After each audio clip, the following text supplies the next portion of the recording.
Discussion होता है और शास्त्र पर डिस्कशन होता है तो वो पब्लिक के बीच में कम किया जाता है, क्योंकि पब्लिक उस तरह की चीजों में इंटरेस्ट लेती नहीं है। ओके, एनीवे चलिए आगे चलिए। वो बोरिंग हो जाता है ना पब्लिक के लिए, सबको सबके सिर के ऊपर से नहीं जाता है ज्यादातर लोगों पे। ओके आगे। ओके, तो अब अपनी शुरुआत हम कर रहे हैं, ठीक है। हाँ, पर वो मोह के ऊपर से, मोह और उसके ऊपर छोड़ा था अपन। हाँ, तो वहीं से मोह अपन और शुरुआत क्रोध के करेंगे, पर ये थोड़ा वीडियो के हिसाब से कर रहे हैं तो मैं अपने तरीके से शुरू कर रही हूँ, बात उसी से शुरू करेंगे। जो भी आप चाहे। ओके, तो परम पूज्य गुरुदेव के चरणों में सभक्ति नमन। हमने पिछली चर्चा में जैन सिद्धांत दीपिका नाम के ग्रंथ पर चर्चा प्रारंभ की थी और उसके दूसरे चैप्टर में चल रहे हैं। और एक प्रसंग था कि मोह कर्म क्या है और उसका उपशम कैसे होता है। तो मोह कर्म को आम व्यक्ति ये समझता है कि हमारा किसी चीज से जो अटैचमेंट है उसको मोह कहते हैं, चाहे परिवार के साथ हो, चाहे संपत्ति के साथ हो, चाहे किसी व्यक्ति विशेष के साथ हो। तो ये जो अटैचमेंट है उसको आम व्यक्ति मोह समझता है। किंतु कर्म शास्त्रीय भाषा में मोह शब्द बहुत व्यापक अर्थ में लिया जाता है। उसमें केवल अटैचमेंट ही नहीं है, बल्कि जितने भी प्रकार के आवेग, संवेग और नेगेटिव एटीट्यूड होते हैं व्यक्ति के, वो सबका समावेश, उन सबका समावेश मोह कर्म के अंतर्गत होता है। तो हमारे अंदर बहुत प्रकार के आवेग संवेग होते हैं। मनोविज्ञान की अपनी भाषा है, वो अलग कई प्रकार के आवेग संवेगों की चर्चा करती है। जैन दर्शन में 25 प्रकार के आवेग और संवेग माने गए। 25 में से 4 प्रकार जो है वो बहुत परिचित हैं आप सभी के। उसमें है अनंतानुबंधी क्रोध, अनंतानुबंधी मान, अनंतानुबंधी माया, अनंतानुबंधी लोभ।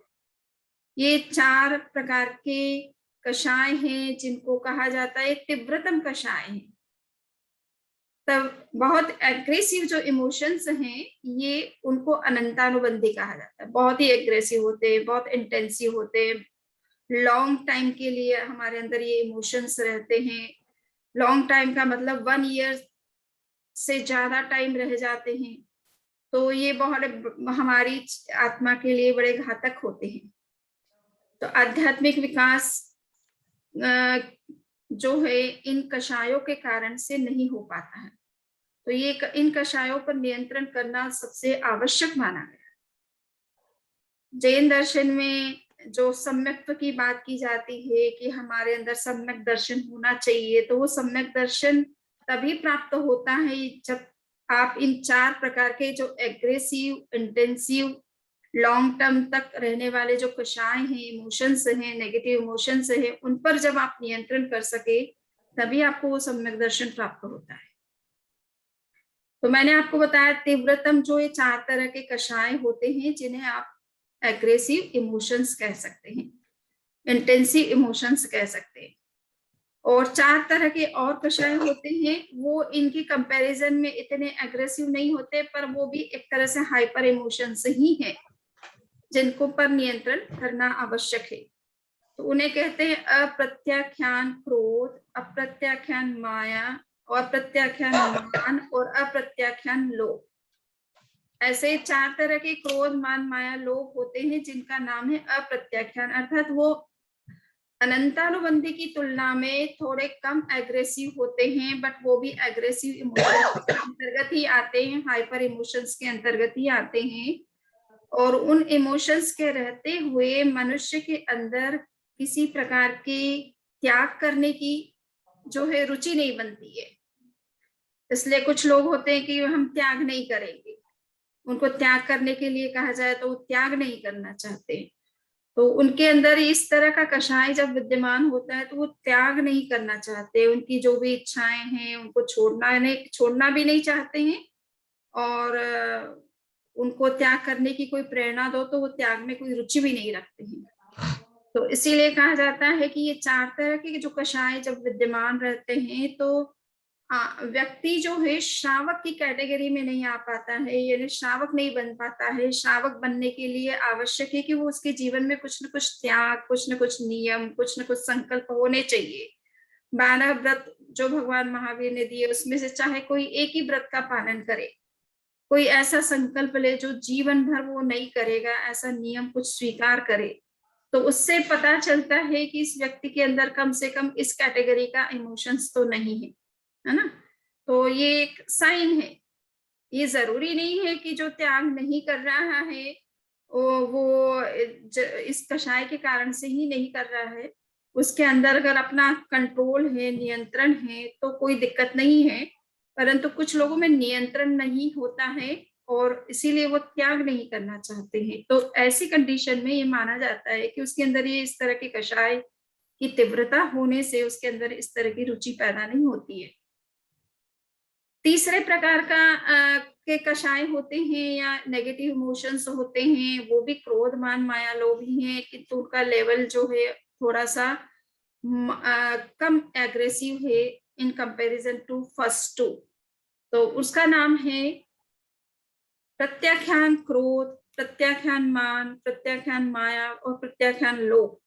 आप ये टेक्निकल शब्द हैं, इनसे घबराने की कोई जरूरत नहीं है। मैंने वैसे सिंप्लीफाइड कर दिया है कि ये पहली और दूसरी कैटेगरी के क्रोध, मान, माया, लोभ से कुछ कम एग्रेसिव होते हैं, कुछ कम हाइपर होते हैं, किंतु ये भी अपने आप में कषाय है। और इन कषायों के रहते हुए इस तरह के इमोशन अगर आपके अंदर हैं तो आप साधु नहीं बन सकते, साधु बनने की योग्यता आप में नहीं आती। दूसरे प्रकार के कषाय से आप श्रावक नहीं बन सकते हैं। तीसरे प्रकार के कषाय के रहते हुए आप साधु नहीं बन सकते, आप में साधु बनने की योग्यता नहीं है। अगर इस तरह का इतना एग्रेसिव इमोशन है आपके अंदर तो आप साधु जीवन का पालन नहीं कर सकते। वहां पर जिस तरह की कठिनाइयां आती है, जो कुछ भी आता है, फिर आप अगर बात बात में उत्तेजित हो जाते हैं, अपना आपा खो देते हैं, नियंत्रण खो देते हैं, तो ये साधु जीवन के लिए, साधना के लिए घातक है। सो उस लेवल तक का कषाय आपके अंदर है तो साधु जीवन में आना आपके लिए कठिन हो जाएगा। चौथे प्रकार का जो कषाय होता है उसे संज्वलन कषाय बोलते हैं। ये भी एक प्रकार से क्रोध, मान, माया, लोभ, ये 4 ही प्रकार के कषाय हैं, परंतु ये सबसे माइल्ड कहना चाहिए। बहुत कम टाइम के लिए ये टिकते हैं मनुष्य के अंदर, बहुत शॉर्ट टाइम के लिए आते हैं और बहुत जल्दी खत्म हो जाते हैं। तो कभी कभी आप अपन देखते हैं बहुत सारे लोग ऐसे होते हैं जिनके कषाय जिनको गुस्सा आ जाता है किंतु 1 मिनट बाद ही वो शांत भी हो जाते हैं, टिकता नहीं है उनके अंदर कोई तरह का गुस्सा, अहंकार, कुछ भी एक बार आ गया पर मिट जाता है तुरंत। तो इसके लिए एक उदाहरण दिया जाता है कि पानी में जैसे आप रेखा खींचते हैं तो कितनी देर तक के लिए टिकती है, जैसे ही आपकी अंगुली आगे बढ़ी पीछे से मिट गया। तो वो इस तरह की रेखा होती है, पानी की रेखा ज्यादा समय नहीं टिक सकती है, जैसे जैसे अंगुली आगे खिसकती है वैसे वैसे वो पीछे से मिटती चली जाती है। तो इतने शॉर्ट टाइम के लिए जिसके अंदर कषाय है वो कषाय वाला व्यक्ति वीतराग नहीं बन सकता है, वीतराग नहीं बन सकता है। उसमें वीतरागता या कहना चाहिए यथाख्यात नाम का एक चारित्र होता है जो वीतराग पुरुषों में होता है, वो चारित्र उसमें नहीं आ सकता है क्योंकि उसमें अभी कुछ कषाय विद्यमान है। तो थोड़ी सी भी मात्रा अगर हमारे अंदर क्रोध, मान, माया, लोभ की है, चाहे वो अत्यंत सूक्ष्म है, बहुत थीन है, पर फिर भी उसके कारण से आप आध्यात्मिक जो उच्च विकास की भूमिका में पहुंचना चाहते हैं वो पहुंचना आपके लिए कठिन हो जाता है। सो ये आपसे मैंने बताया कि ये 16 प्रकार के कषाय हो गए। प्रत्याख्यान, अनंतानुबंधी, अप्रत्याख्यान, प्रत्याख्यान और संज्वलन, ये 16 प्रकार के कषाय हो चुके। इसके अलावा 9 कषाय कहलाते हैं, अर्थात वो ओरिजिनली तो वो कषाय जैसे पूर्ण रूप में कषाय नहीं है, परंतु फिर भी वो इनकी सपोर्ट से या इनकी सपोर्ट से इस तरह के ये क्रोध, मान, माया आपके अंदर उत्पन्न होते हैं, तो इसलिए वो सपोर्टिव है, दे आर कॉम्प्लीमेंट्री। और सपोर्टिव इमोशंस कहलाते हैं। तो वो इमोशंस में हास्य, रति, अरति, भय, शोक, जुगुप्सा, स्त्रीवेद, पुरुषवेद और नपुंसकवेद, ये 9 प्रकार के कषाय आते हैं। ये भी सारे इमोशंस है। तो हास्य का मतलब है किसी की हंसी उड़ाना, किसी का मजाक उड़ाना, है ना, किसी के बारे में कि ये कुछ नहीं जो है। तो इस तरह की जो बातें होती है तो वो हास्य है कि किसी का हंसी मजाक करना। ये जो है ये एक प्रकार का इमोशन है। यद्यपि क्रोध और अहंकार और माया और लोभ की कैटेगरी जैसा नहीं है, परंतु ये भी एक प्रकार का कषाय ही है, एक प्रकार का इमोशन है, नेगेटिव इमोशन है। रति का मतलब होता है कि धर्म में रुचि नहीं होती कुछ लोगों की, वो जीवन तो उनका बहुत अच्छा है पर वो धर्म कर्म में विश्वास नहीं करते हैं। वो कहते हैं कोई मंदिर जाने की जरूरत नहीं, कोई सामायिक करने की जरूरत नहीं, कोई माला करने की जरूरत नहीं है। इस तरह का मतलब धार्मिक कोई क्रियाकलाप में उनकी रुचि नहीं रहती है। सो लाइफ भले उनका अच्छा हो, कोई गलत काम भले ना करते हो, गलत कोई आदत ना हो, परंतु उसके बावजूद भी धार्मिक क्रिया में एक रुचि होना और एक नहीं होना, इसके पीछे भी हमारे अंदर की कुछ इमोशंस कारण बनते हैं। तो उनके अंदर भी रति नाम का एक तरह से कषाय होता है, जिसके कारण से उनकी धार्मिक चीजों में तो रुचि नहीं होती है, किंतु सांसारिक चीजों में वो बढ़ चढ़ के भाग लेते हैं। चाहे हंसना हो, ड्रामा करना हो, कहीं प्ले करना हो या खेलकूद में भाग लेना हो, कुछ भी हो। तो सांसारिक चीजों में, बाहरी चीजों में, एक्सटर्नल चीजों में उनकी रुचि रहती है। टीवी देखना है, फिल्म देखना है, सीरियल्स देखना है, जो है लड़ाइयाँ देखनी है, तो इस तरह की फाइटिंग देखनी है, इस तरह का जो है उनकी रुचि होती है। तो ये जो चीजें हमारे लिए अच्छी नहीं है आध्यात्मिक दृष्टि से, जिनसे हमारा लाभ नहीं हानि होती है, ऐसी चीजों में रुचि रखना ये रति नाम का दोष कहलाता है। और आध्यात्मिक चीजों में रुचि नहीं रखना ये अरति नामक इमोशन कहलाता है। तो ये रति और अरति के ये भी दोनों इमोशन है। अच्छी चीजों में रुचि नहीं रखना, बुरी चीजों में रुचि रखना और अच्छी चीजों में रुचि नहीं रखना। तो जैसा हम कहानी सुनते हैं कि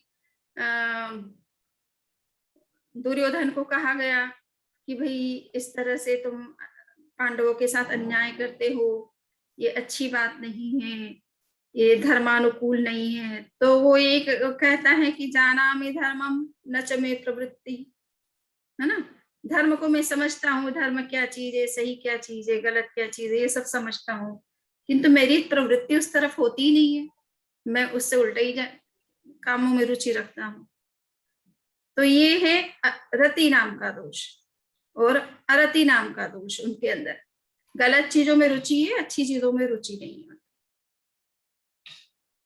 तो रति अरति, भाई फियर तो एक इमोशन है, सबको पता ही है, साइकोलॉजी में भी इसको फियर को एक इमोशन माना गया है। तो भाई एक दो इमोशन है। हास्य सॉरी भाई शोक करना, एंजाइटी, डिप्रेशन, फ्रस्ट्रेशन, किसी चीज से दुखी हो जाना, किसी चीज के बारे में कोई लॉस हो गया तो उसके बारे में सोचते रहना। तो ये सब, ये शोक जो है ये भी एक प्रकार का इमोशन और वो भी नेगेटिव इमोशन। भाई शोक, जुगुप्सा यानी घृणा करना, किसी से हेट करना, हेट्रेट, ये भी एक प्रकार का इमोशन है। तो किसी से हेट करना भी अच्छी बात नहीं। और स्त्रीवेद, पुरुषवेद, नपुंसकवेद। स्त्रीवेद का मतलब होता है कि स्त्री के प्रति आकर्षण, पुरुषवेद का मतलब है पुरुष के प्रति स्त्री का पुरुष के प्रति आकर्षण, पुरुषवेद का मतलब पुरुष का स्त्री के प्रति आकर्षण, और नपुंसक का वेद का मतलब है कि स्त्री और पुरुष दोनों के प्रति जो आकर्षण होता है किसी व्यक्ति में।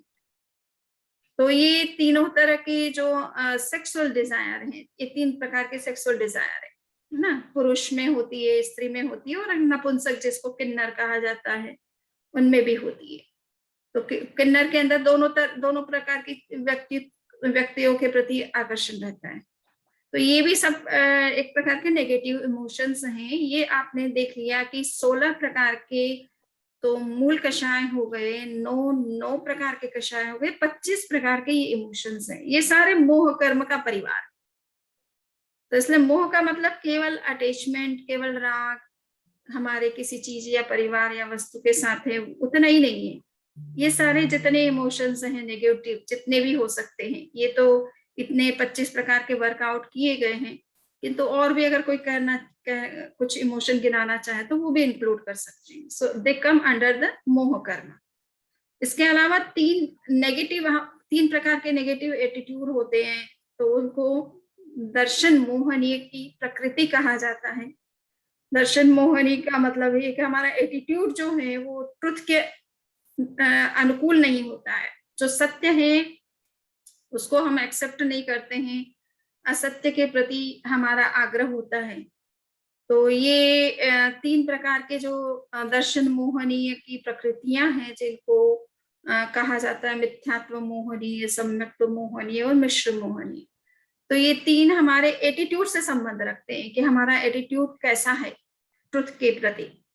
हम ट्रुथ को स्वीकार कर सकते हैं, नहीं कर सकते हैं, थोड़ा स्वीकार कर सकते हैं, थोड़ा नहीं स्वीकार कर सकते हैं, या उसके बारे में हम कंफ्यूजन रहता है हमारे माइंड में। जैसे कि विज्ञान के लोगों को ये है कि भाई आत्मा हम उनके एक्सपेरिमेंट में आती नहीं है। तो जो भी एब्स्ट्रैक्ट रियलिटीज हैं जिसकी चर्चा धर्म करता है या दर्शन करता है, विज्ञान उनको एक्सेप्ट इसलिए नहीं कर पाता है। वो कहते हैं कि हमारे एक्सपेरिमेंट में इस तरह की चीजों को हम प्रूव नहीं कर पाते। तो वो न स्वीकार करते न अस्वीकार करते, वो बीच की कंडीशन में, उसको मिश्र मोहनीय कर्म कहते हैं एक तरह से, कि वो मिश्र स्टेट है, वो कंफ्यूज्ड स्टेट है या मिक्स्ड स्टेट है, जिसमें वो न तो ट्रुथ की तरफ इंक्लाइंड होते हैं, न गलत है उसके प्रति इंक्लाइंड, उसका कोई आग्रह करते हैं। तो ऐसा भी दिमाग में कुछ लोगों को रहता है कि भाई ये चीजों का धर्म जो बातें करता है वो पता नहीं है कि नहीं है, स्वर्ग है कि नहीं है, मोक्ष है कि नहीं है, कर्म है कि नहीं है, कर्म फल है कि नहीं है ना। ये 4 गतियां हमारी होती है या नहीं होती है। 84 लाख योनियों की बात कही जाती है, किसने जाना इतनी योनियां होती है या नहीं होती। इस तरह के तत्वों में लोगों को जल्दी से विश्वास कम होता है, कुछ लोगों को, सबको नहीं। मैक्सिमम लोग जो धर्म में विश्वास करते हैं वो तो श्रद्धा से सब कुछ स्वीकार कर लेते हैं, किंतु जो लोग धर्म के प्रति जिनका रुझान नहीं है, वो तर्क में ही विश्वास है और प्रमाण चाहिए जिनको, उनको थोड़ा सा संदेह रहता है इन सब चीजों में। तो ये इस तरह के लोग भी होते हैं। और कुछ होते हैं नास्तिक लोग, बिल्कुल मिथ्यात्वी होते हैं, वो नास्तिक होते हैं। वो कहते हैं ये कुछ है ही नहीं, आत्मा है ही नहीं, कर्म है ही नहीं ना, जन्म स्वर्ग नरक जैसी कोई चीज है ही नहीं। तो ऐसा वो तो फ्लैटली डिनाई कर देते हैं। तो ऐसे लोग तो मिथ्यात्वी है, पूर्ण मिथ्यात्वी। और जो कंफ्यूज्ड है या क्लियर नहीं है वो मिश्र स्थिति में कहलाते हैं। और जो काफी कुछ तो एक्सेप्ट कर लेते हैं, थोड़ा बहुत उनको कहीं कहीं कुछ चीजों में डाउट हो जाता है, तो थोड़ा उनके दिमाग में प्रश्न रहते हैं उन चीज को लेकर के, तो वो तीसरे स्टेट कहलाती है। तो वो कुछ अच्छी स्टेट है, परंतु फिर भी थोड़ा उनमें डाउट रहता है, हल्का हल्का कभी कभी संदेह हो जाता है। तो ये आपसे मैंने बताया कि ये मोहनीय कर्म इस तरह से 28 प्रकार का होता है। और 28 टाइप्स ऑफ मोहनीय कर्म। Wait a second. So what was this 25? 25 I have already said. अनंतानुबंधी, अप्रत्याख्यान, Right. We went through प्रत्याख्यान, 25. संज्वलन, ये 16 प्रकार के कषाय, 9 प्रकार के कषाय, 9 कषाय। तो ये हो गए 25। और 3 आपका दर्शन मोहनीय से संबंधित जो हमारा है, हमारे जो एटीट्यूड से रिलेटेड जो 3 चीजें हैं, है ना, तो 28 हो गई, टोटल 28 हो गई। तो ये मोहनीय कर्म कितना व्यापक संदर्भ में लिया गया है कर्म शास्त्रीय ग्रंथों में, ये हमको समझना है। इन सब पर हमारा नियंत्रण होता है तो मोह कर्म पर विजय होती है। केवल एक कि हाँ मैं परिवार से कुछ अटैचमेंट नहीं रखता हूँ, दैट इज नॉट इनफ। ठीक है ना। तो वो हमें समझना है। और मूलतः यही है, कहा जाता है कि मूल अगर ब्रीफ में समझे तो एक ही कषाय मूल समझने का है, और वो है राग। वो है व्हाट? राग राग राग राग, ओके। है ना। द्वेष भी राग के कारण से होता है, द्वेष भी राग के कारण से होता है। यस। कोई ने आपकी चीज ले ली तो आपको उस पर गुस्सा आ रहा है, कोई ने आपकी बात को नहीं माना तो आपको गुस्सा आ रहा है, तो आपको अपने विचारों के प्रति या अपनी बात के प्रति अटैचमेंट है कि मेरी बात को क्यों नहीं माना गया, तो इसीलिए गुस्सा आता है। तो कहने का मतलब है कि मूलतः एक ही चीज का, एक ही कषाय, एक ही संवेग मूल रूप में समझने का है, वो है राग। धन के प्रति आकर्षण है तो व्यक्ति करप्शन करता है, इमोरलिटी जो है करता है। अदरवाइज अगर उसका आकर्षण धन के प्रति नहीं है तो वो नीति से जितना मिला उससे संतुष्ट रहेगा। परंतु जो ग्रीडी हो जाता है वो व्यक्ति फिर कुछ भी कर लेता है। तो ये सारा राग उस मूल कारण है, मूल सीड तो राग है। जिसने राग पर विजय कर लिया उसको बाकी ये 25 पर सोचने की, ज्यादा 28 पर 27 पर सोचने की जरूरत नहीं, वो अपने आप विजित हो जाता है। इसलिए वीतराग, जैन परंपरा में कहा कि आपको क्या बनना चाहिए, वीतराग, राग को छोड़ना है। बस राग छूट गया तो सारे कषाय अपने आप छूट जाते। राग छूट गया तो आपका एटीट्यूड भी सही रहेगा। तो ये सब चीजें हैं। कहने का इतना ही मतलब है कि मोह कर्म बहुत विशाल है और उसमें भी एक ही तत्व मूल समझने की बात है, वो है राग तत्व। और उसको अगर हमने समझ लिया और उस पर विजय कर लिया तो सारे कषाय हमारे नियंत्रण में आ जाते हैं। तो मोह कर्म का ही उपशम होता है। उपशम का मतलब होता है कि जैसे मैंने आपसे कहा था कि दूध जब उबलता है तो उसको ठंडा करने के लिए पानी डालना पड़ता है, तो उफान जिसमें आता है उसको शांत करना उपशम कहलाता है। तो बाकी कर्मों में उफान की स्थिति नहीं बनती है, ये केवल मोह कर्म के केस में उफान होता है, यानी हमारे अंदर उत्तेजना आती है, एग्रेसिवनेस हमारे अंदर क्रिएट होती है। तो उसी को तो शांत करने की जरूरत पड़ती है कि गुस्से को ही शांत करना है, अहंकार को शांत करना है। तो ये जो कषाय को शांत करने की जो बात कही जाती है वो तभी पॉसिबल है जब हम उसको क्या कहते हैं, उसको शांत करें। गुस्से को शांत करना ही उपशम भाव कहलाता है। तो ये हम जनरली कहा भी जाता है भाई शांत रहो शांत रहो। गुस्से, जब गुस्सा आता है तभी ये बात कही जाती है शांत रहने की बात बाकी सामान्य कंडीशन में शांत रहने की। तो उपशम का संबंध मोह कर्म के साथ है, उत्तेजना, आवेग, संवेग, इन सब के साथ में है। ठीक है ना। और उपशम को ही एक तरह से शांति का बहुत संभव है। जब आपके इमोशंस कंट्रोल में रहे तभी आपके अंदर शांति भी अवतरित होती है। तो कुछ लोग ये सोचते हैं कि नहीं यहाँ से चले जाओ, यहाँ तो बहुत अशांति है। शांति, अशांति आपके कषाय में अंदर में ही, उसको शांत करोगे तो फिर कितनी कोलाहल भले वातावरण में रहोगे तो भी आपको कोई डिस्टर्ब नहीं होगा, कुछ फर्क नहीं पड़ेगा इन सब चीजों से। तो शांति का मतलब भी जैन शास्त्रीय दृष्टि से देखा जाए तो कषाय पर, आवेगों पर, संवेगों पर, इमोशंस पर नियंत्रण करने से ही सच्ची शांति मनुष्य के अंदर आती है।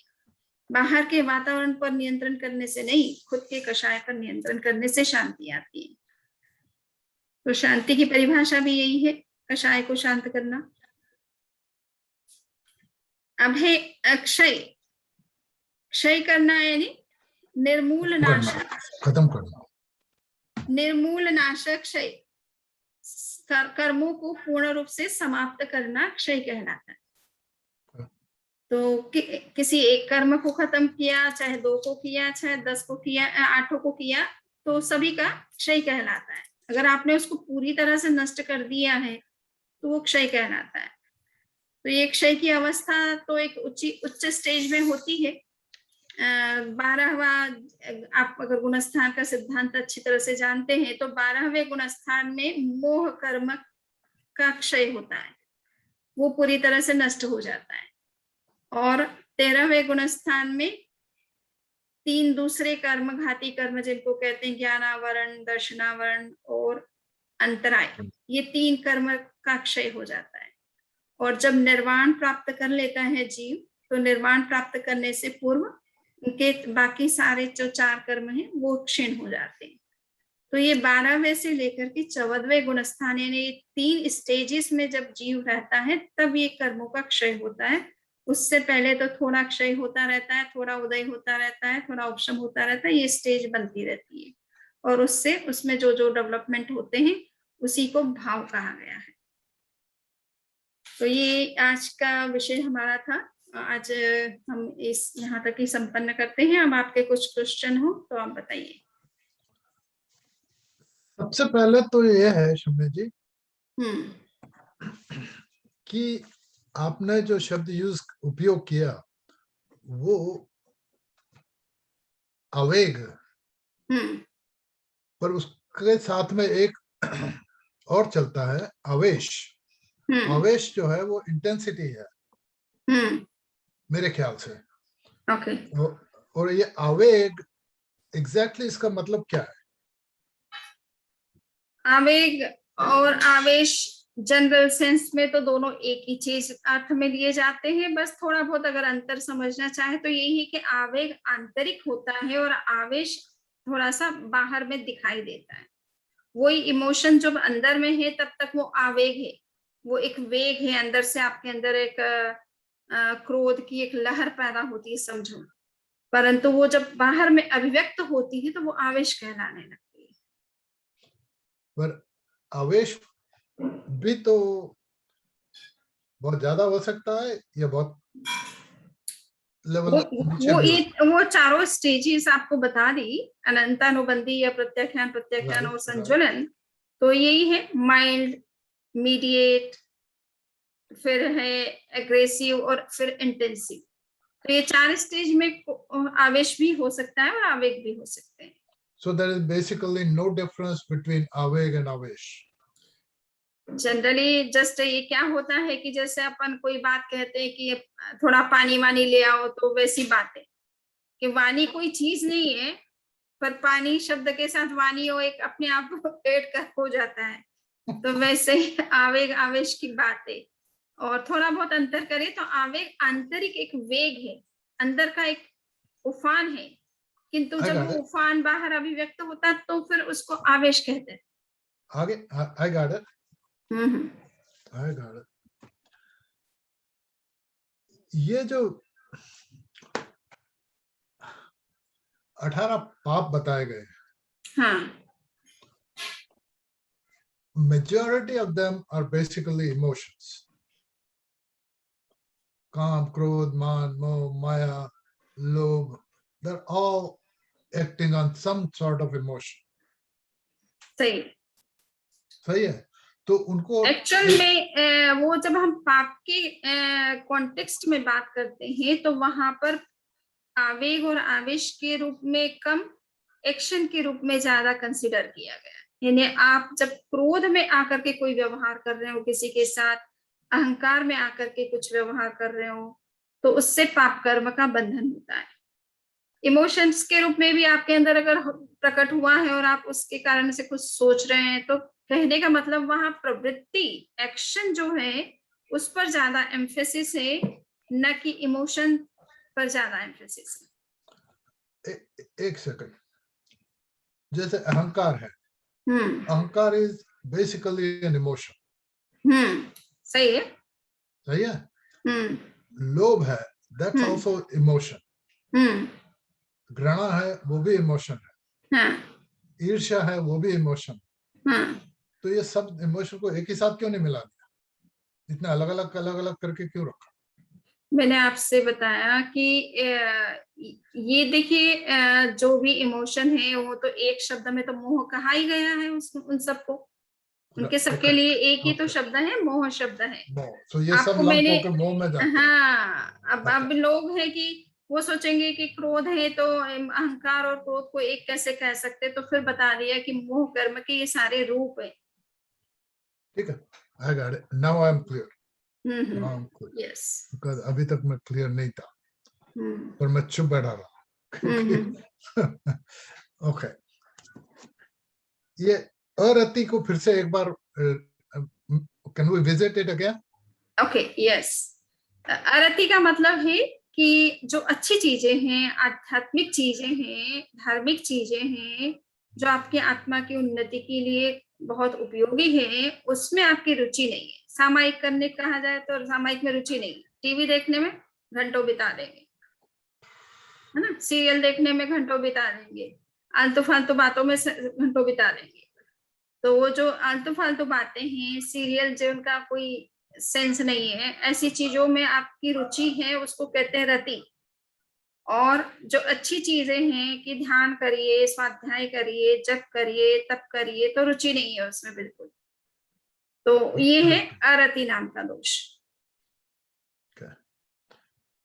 And last question is about the attitudes. हाँ, Let's go back to them again. तो उसको वापस एक्सप्लेन करूं? Please. ओके, तो एटीट्यूड का संबंध भी हमारे मोह कर्म के साथ है। और विशेष रूप से हमारा एटीट्यूड जो है वो नेगेटिव कब बनता है? जब हमारे अंदर कषाय की तीव्रता होती है। क्रोध में व्यक्ति अपनी गलत बात को भी सच मानता है और दूसरों की बात को भी गलत समझता है ना? तो ये इसलिए इसका संबंध जो हमारे नेगेटिव एटीट्यूड किसी भी चीज के प्रति होते हैं, उसके पीछे भी कषाय कारण बनता है। इसलिए इसका संबंध भी, एटीट्यूड का संबंध भी मोह कर्म के साथ है। अगर आपका आवेश, आवेग, क्रोध आदि कषाय आपके अंदर बहुत कम है, बहुत नियंत्रण में है, तो आपका एटीट्यूड जल्दी से नेगेटिव नहीं बनता है, बहुत पॉजिटिव रहता है हर चीज के प्रति।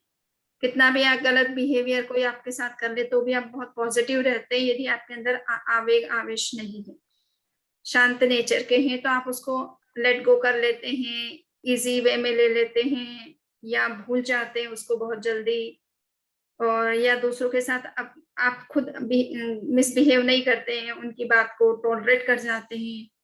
तो ये जब कषाय हमारे अंदर नियंत्रित होता है, तब हम इस स्टेज में हमारा एटीट्यूड बड़ा पॉजिटिव रहता है। तो ये है कि मिथ्यात्व, एक व्यक्ति वो होता है कि जो बिल्कुल ही चीजों में विश्वास ही नहीं करता, जो एब्स्ट्रैक्ट रियलिटीज हैं या ऐसी रियलिटी जिनके बारे में साइंटिफिक आपके पास में कोई एविडेंस नहीं है, प्रूफ नहीं है, या लॉजिकली जिसको प्रूव करके बताना इजी नहीं है, तो ऐसी चीजों में लोगों का विश्वास बहुत कम होता है। तो विशेष रूप से आत्मा आदि तत्वों में जो आध्यात्मिक प्रयोजन से जिन तत्वों का प्रतिपादन किया गया, उनके प्रति जिनकी रुचि नहीं होती है बिल्कुल भी, और विपरीत बुद्धि होती है, तो केवल रुचि की बात नहीं है, विपरीत बुद्धि होती है। पुण्य कर्म को पाप कर्म समझते हैं, पाप को पुण्य समझते हैं, जीव को अजीव समझते हैं, अजीव को जीव समझते हैं। ऐसा उल्टी बुद्धि के लोग जो होते हैं उनको मिथ्यात्व भी कहा जाता है। तो उनका एटीट्यूड हमेशा रॉन्ग ही चलता है, ऑपोजिट में ही चलता है, जो रियलिटी है उसके ऑपोजिट में ही चलता है। दूसरा है मिक्स्ड, मिश्र है, जो कि दोनों को नहीं मानता है कि ये जो आप कह रहे कि आत्मा जैसे तत्व हैं, तो वो उसको भी नहीं मानता कि है ऐसा, और नहीं है ऐसा भी नहीं कहता है। तो वो मिश्र स्थिति में कहलाता है कि उसका एटीट्यूड मिक्स्ड है, कंफ्यूज्ड है, या अनस्टेबल है, या डाउटफुल है। एंड थर्ड वाला जो है वो मानता तो है, आप जो कहते हैं, जैसे हम आपसे कहते हैं तो बहुत सारी चीजें आप मान लेते हैं, किंतु कुछ चीजों में आपको डाउट रहता है। तो सपोज तो वो ऐसा है कि पूरा तत्व की थोड़ी बहुत क्लियरिटी कहीं नहीं है, और काफी कुछ क्लियर हो जाता है और एक्सेप्ट हो जाता है, तो वो थर्ड स्टेज कहलाता है। तो ठीक है, एक second this is side comment. Okay, एक बार हम लोग ये मैगजीन सब्सक्राइब करते थे, तो इंडिया से आती थी, ओके, जैन भारती ऐसे कुछ नाम था, जैन भारती। तो एक बार उसमें वो 3 कोट्स आते थे। वो आते थे आचार्य भिक्षु, आचार्य तुलसी और महाप्रज्ञ जी के। यस। तो एक बार जब पढ़ रहा था मैं, तो उसमें एक कोट आचार्य भिक्षु का था। और एक पीस की तो बात करूंगा, दूसरे पीस की बात नहीं करूंगा। ठीक है। उसमें लिखा था, उनने आई एम श्योर उनने कहा होगा कि जो तर्क से सीखा हुआ धर्म है वो हमेशा स्थायी रहेगा। सही। और जो श्रद्धा या विश्वास के ऊपर से सीखा हुआ है वो इतना स्थायी नहीं रहेगा। सभी चीजें सापेक्ष हैं जी, सभी चीजें, सभी बातें सापेक्ष होती है, रिलेटिव होती है ना। रिलेटिव कहने का मतलब है कि जिस व्यक्ति को बौद्धिक तरीके से बातें समझ में आती है, लॉजिकल तरीके से समझ में आती है, उसको जब लॉजिक समझा दिया जाता है तो उसके दिमाग में वो चीज फिट हो जाती है। उसको श्रद्धा वाली बातें समझ में कम आती है, बट लॉजिकली अगर उसी चीज को समझा दिया जाए तो बहुत अच्छे से वो एक्सेप्ट कर लेता है। तो वो उस व्यक्ति के केस में उसने अगर एक बार अच्छे से समझ करके उस चीज को फॉलो किया है तो वो बहुत स्टेबल होते हैं। तो ऐसा होता है बहुत सारे केसेस में कि हम एक थे मध्य प्रदेश में, उज्जैन के पटेल साहब थे हमारे, और वो थे मूल में सिंधी। आचार्य तुलसी उज्जैन का चतुर्मास हुआ था और उनका प्रवचन वगैरह सुना तो वो बड़ा प्रभावित हुए और उन्होंने तेरा पंथ की गुरु धारणा ले ली, यानी तेरापंथी बन गए। परंतु उन्होंने तत्व को समझ करके बने, इसलिए वो लास्ट मोमेंट तक इतने पक्के थे और अपने परिवार में भी अच्छे संस्कार दिए जिससे उनके बच्चों में भी वो समझ है कि तेरा पंथ क्या चीज है। इसी तरह से बिशन दयाल गोयल करके कलकत्ता के एक श्रावक हैं, वो भी मेरे ख्याल से वैष्णव थे, वैष्णव परंपरा से संबंध रखते थे। परंतु उन्होंने जैन धर्म को और विशेष रूप से तेरापंथ के दर्शन को जब उन्होंने गहराई से समझ लिया तो आज उनके 7 बेटे हैं, उनके अपने बेटों के इतने बेटे हैं, उनके बेटों के बेटा बेटी इतने हो गए हैं। परंतु उस परिवार में उन्होंने तत्व का इतना गहरा संस्कार दिया कि ये धर्म क्यों फॉलो करना चाहिए।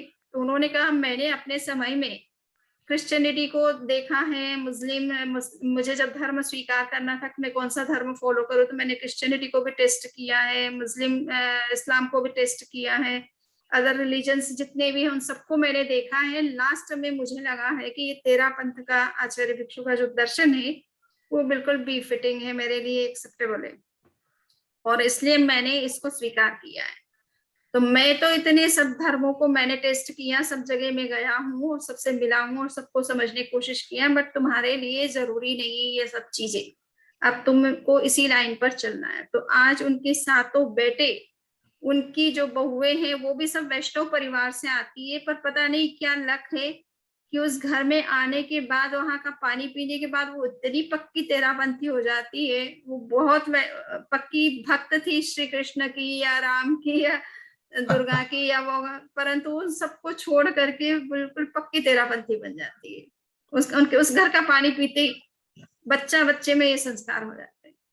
तो वो बिशन दयाल गोयल जी इतने तत्वज्ञ थे, गहरे तत्वज्ञ बन गए थे। तो तत्व को समझने के बाद तो श्रद्धा इधर उधर होती नहीं जल्दी से, क्योंकि लॉजिक क्लियर है ना।